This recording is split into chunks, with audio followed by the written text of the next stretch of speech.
Hi ಎಲ್ರಿಗೂ good morning.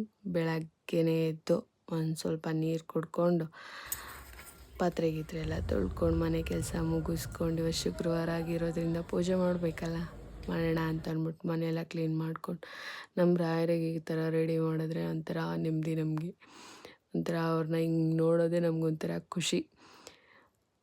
ಅದೆಲ್ಲ ಮುಗಿಸ್ಕೊಂಡು ಇನ್ನೇನು ಟೈಮ್ ಆಗಿಬಿಡುತ್ತೆ ಅಂತ ಅಂದ್ಬಿಟ್ಟು ನಾನು ರೆಡಿ ಆಗ್ತಾಯಿದ್ದೆ. ನಾನು ರೆಡಿ ಆದಮೇಲೆ ಇವತ್ತಂತೂ ನಮ್ಮ ಯಜಮಾನ್ರು ಕೆಲಸ ಇರಲಿಲ್ಲ, ಅವರೇ ಬಿಡ್ತೀನಿ ಅಂತ ಅಂದರು. ಯಪ್ಪ ಸದ್ಯ ಆರಾಮಾಗಿ ಹೋಗ್ಬೋದು ಅಂತ ಅಂದ್ಕೊಂಡು ಹೊರಟೆ. ಅದಾದಮೇಲೆ ಹೊರಟಾದ್ಮೇಲೆ ಇವತ್ತು ಬಸ್ ಯಾವುದು ಇರಲ್ವಲ್ಲ, ಬಸ್ಸಲ್ಲಿ ಹೋಗೋದಿಲ್ವಲ್ಲ, ಆರಾಮಾಗಿ ಹೋಗೋಣ ಅಂತ ಅಂದ್ಕೊಂಡು ಪೀಸಾಗಿ ವೀಡಿಯೋ ಮಾಡ್ಕೊಂಡು ಹೋದೆ. ಮೊನ್ನೆ ಆಗಿತ್ತಲ್ಲ ಮಳೆ, ಅವಾಂತರಕ್ಕೆ ಫುಲ್ ಮರಗಳೆಲ್ಲ ಬಿದ್ದೋಗಿರೋದು, ಇನ್ನೂ ಯಾರೂ ಕ್ಲೀನೇ ಮಾಡಿಲ್ಲ.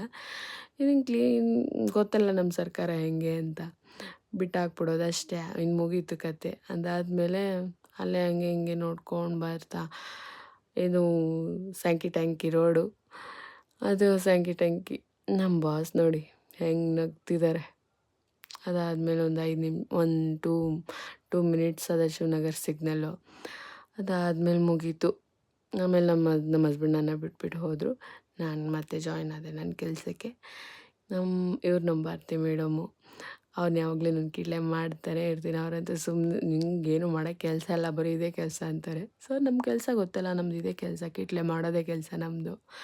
ಅದನ್ನೆಲ್ಲ ಮುಗಿಸ್ಕೊಂಡು ಹಂಗೆ ಹಿಂಗೆ ಮಾಡ್ಕೊಂಡು ಮಧ್ಯಾಹ್ನ ಆಯಿತು. ಮಧ್ಯಾಹ್ನ ಜ್ಯೂಸ್ ಕುಡಿಯೋಕೆ ಹೋಗೋಣ ಅಂತ ಹೋಗಿದ್ದು. ಅದನ್ನು ಮುಗಿಸ್ಕೊಂಡು ಮತ್ತು ಕೆಲಸ ಮುಗಿದ ತಕ್ಷಣ ಸಂಜೆ ಆಗೇ ಹೋಯ್ತು. ಆ ಸಂಜೆ ಆದರೆ ಮಳೆ ಬಂತು, ಬಸ್ ಬಂದಿಲ್ಲ, ಆಮೇಲೆ ಬಸ್ ಬಂತು.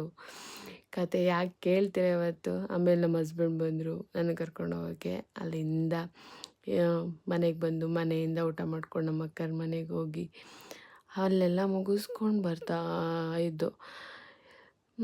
ಇವತ್ತಿನ ದಿನ ತುಂಬ ಚೆನ್ನಾಗಿತ್ತು. ಈ ವಿಡಿಯೋ ಎಲ್ಲ ನಿಮ್ಗೆ ಇಷ್ಟ ಆಗಿದೆ ಅಂತ ಅಂದ್ಕೊತೀನಿ. ಇಷ್ಟ ಆದರೆ ಲೈಕ್, ಶೇರ್, ಕಮೆಂಟ್ ಎಲ್ಲ ಮಾಡಿ.